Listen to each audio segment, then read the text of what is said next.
नमस्कार मित्रांनो, आपल्या सर्वांचं एका नवीन व्हिडिओमध्ये स्वागत आहे। स्वतःच्या जमिनीत जर शेजारच्याची जमीन असल्याचं जर का सिद्ध झालं तर नेमकं काय करायचं हे आज आपण आपल्या व्हिडिओमध्ये बघणार आहोत। तर लक्षात घ्या की शेत जमिनीची जी काही मोजणी करताना अनेकदा अशी परिस्थिती येते की स्वतःच्या शेतात काही भाग जो येतो शेजारच्या हद्दीत असल्याचं या ठिकाणी सिद्ध होतं। म्हणजे ज्या जागेवर तुम्ही मालकी हक्क सांगत होतात ती प्रत्यक्षात शेजारच्या जसं की हक्कात निघते। ही नेहमीच जसे की संवेदनशील प्रकरणं ठरतात आणि एकंदरीत पाहायला गेलं तर जमिनीची जी काही मर्यादा ठरवणं किंवा त्यानंतरचा जो काही कायदेशीर निर्णय घेणं हे महत्त्वाचं असतं। अशा वेळी काय करायचं हे आपल्याला या ठिकाणी जाणून घ्यायचं आहे। तर लक्षात घ्या की सर्वप्रथम शेत जमिनीच्या जसं की सीमा विवादासाठी महाराष्ट्र जमीन महसूल अधिनियम 1966 लागू होतो। या अधिनियमातील जसं की तरतुदीनुसार महसूल विभागाकडून अधिकृत मोजणी केली जाते। मोजणीचा अहवालच निर्णयाचा आधार ठरतो।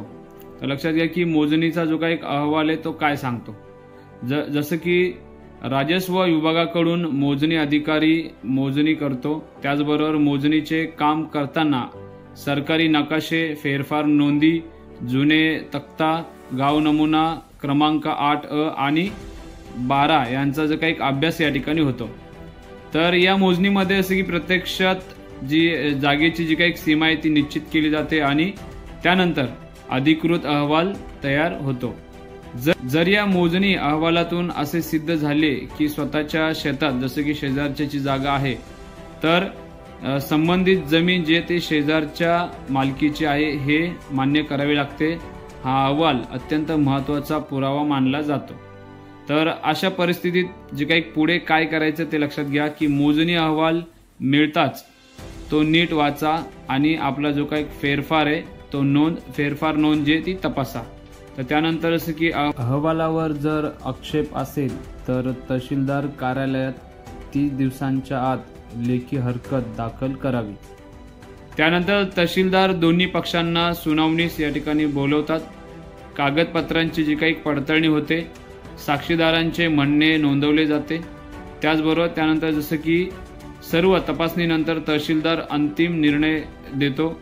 जर तहसीलदाराचा निर्णय शेजारच्या बाजूने गेला म्हणजे त्या जमिनीवर शेजारच्याचा जो काही हक्क असल्याचं अंतिमरित्या जर ठरलं तर तुम्ही त्या भागावरचा जो काही ताबा आहे तो तुम्हाला सोडावा लागतो। त्यानंतर लक्षात घ्या की ताबा सोडण्याची जी काही प्रक्रिया आहे ती कशी असते। महसूल विभागाकडून प्रत्यक्ष सीमारेषा दाखवली जाते, अतिक्रमण काढून टाकले जाते, जमीन ताब्यात देण्याचे जे काही काम महसूल कर्मचाऱ्यांच्या उपस्थितीत होते। तर मित्रांनो, अशा या प्रकरणामध्ये कोणती काळजी घ्यावी तर लक्षात घ्या की सीमारेषा ठरवताना स्वतःहून भांडण करणं या ठिकाणी टाळावे।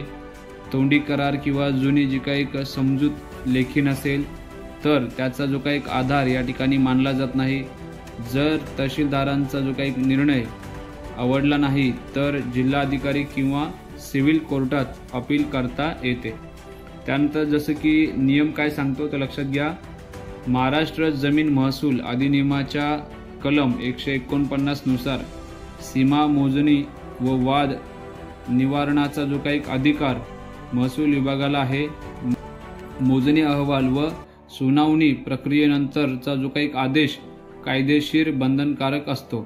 तर एकंदरीत मित्रांनो, तुम्हाला या संपूर्ण व्हिडिओच्या माध्यमातून किंवा या माहितीच्या माध्यमातून तुमच्या लक्षात आलं असेल की आपल्या जमिनीमध्ये जर दुसऱ्या कोणा शेजारच्या जर का जमिनीचा हिस्सा असेल आणि त्याचबरोबर सगळे जे काही प्रोसेस आहे, जी काही प्रक्रिया केल्यानंतर जर असं आढळून आलं किंवा तो हिस्सा त्याचा आहे तर मात्र आपल्याला जो काही त्या हिश्श्यावरचा किंवा त्या जमिनीवरचा ताबा आपल्याला सोडावा लागतो। एकंदरीत या संदर्भात अधिक माहितीसाठी तुम्ही भूमी अभिलेख विभाग किंवा महसूल विभागाशी संपर्क साधू शकता।